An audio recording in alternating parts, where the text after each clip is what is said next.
Hello friends, sisters academy में आपका स्वागत है।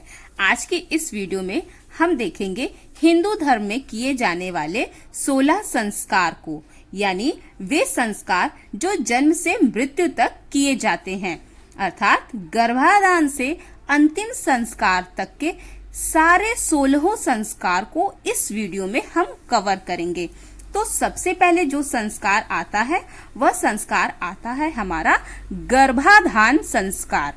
गर्भाधान संस्कार ऐसा संस्कार जिसमें जब स्त्री गर्भ को धारण करती है तब वह एक श्रेष्ठ संतान की उत्पत्ति चाहती है, यानी एक श्रेष्ठ संतान की उत्पत्ति के लिए गर्भाधान संस्कार किया जाता है।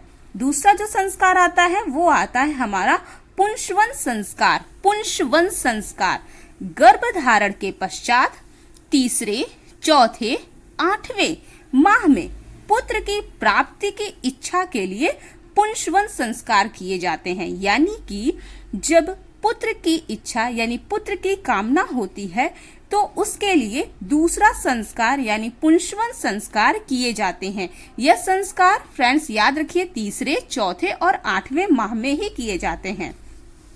तीसरा आता है हमारा सीमंतोन्नयन संस्कार। सीमंतोन्नयन संस्कार गर्भ में संतान की रक्षा के लिए यह संस्कार किए जाते हैं। चौथा आता है हमारा जात कर्म संस्कार।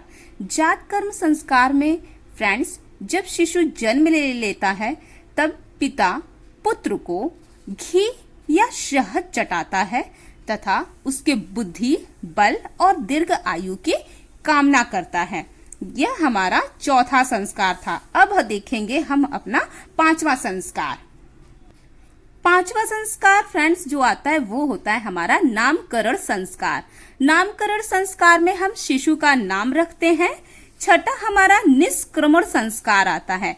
निष्क्रमण संस्कार में हम शिशु को पहली बार घर से बाहर ले जाते हैं। सातवां आता है हमारा अन्नप्राशन संस्कार। अन्नप्राशन संस्कार जब शिशु हमारा 6 माह का पूर्ण हो जाता है तब हम उसे अन्न खिलाते हैं, यानी अन्न में मुख्यतः चावल की खीर खिलाई जाती है। इससे पहले शिशु क्या खाता है, वो माँ का दूध पीता है और जो है जितना भी है वो जो है कि स्तनपान ही करता है, लेकिन इस अन्नप्राशन संस्कार के बाद से शिशु को अन्न खिलाना शुरू कर दिया जाता है। सातवां आता है हमारा चूड़ा कर्म संस्कार। चूड़ा कर्म संस्कार में फ्रेंड्स जो शिशु हमारे जन्म से 7 वर्ष के बीच ही होते हैं तभी उनका मुंडन कराया जाता है, यानी उनके बाल को मुड़वाया जाता है। 9वां आता है हमारा कर्ण वेधन संस्कार। कर्ण वेधन संस्कार में शिशु के कान को छेदवाया जाता है या छेदा जाता है। 10वां जो आता है फ्रेंड्स वो होता है हमारा विद्यारंभ संस्कार। जब बालक 5 वर्ष की आयु में आता है तब उसे अक्षर का ज्ञान कराया जाता है, यानी विद्यारंभ संस्कार में थाली ली जाती है, उस थाली में चावल को फैला दिया जाता है और बच्चे की एक उंगली पकड़ के उस पर जो है कि अक्षर लिखवाए जाते हैं। वही होता है हमारा विद्यारंभ संस्कार। अब आता है हमारा 11वां उपनयन संस्कार। उपनयन संस्कार में क्या होता है, जब बालक शिक्षा ग्रहण करने के योग्य हो जाता है तब उपनयन संस्कार कराए जाते हैं। फ्रेंड्स उपनयन का अर्थ होता है गुरु के समीप, यानी अब बच्चा स्कूल या गुरुकुल में, वैसे तो पुराने समय में गुरुकुल में ही जाकर के बच्चे शिक्षा ग्रहण करते थे, तब उस समय उनका यही उपनयन संस्कार करवाया जाता था। फिर आता है 12वां हमारा वेदारंभ संस्कार। वेदारंभ संस्कार तब कराए जाते थे जब बालक वेदों का आरंभ करना शुरू करता था। 13वां होता है हमारा केशांत संस्कार। केशांत संस्कार जब बालक 16 वर्ष की आयु को पूर्ण कर लेता है तब पहली बार बालक की दाढ़ी और मूछों को मुड़वाया जाता है, या दाढ़ी और मूछों का मुंडन करा दिया जाता है। फिर उसके बाद आता है हमारा समावर्तन संस्कार। 14वां जो आता है वो हमारा समावर्तन संस्कार होता है।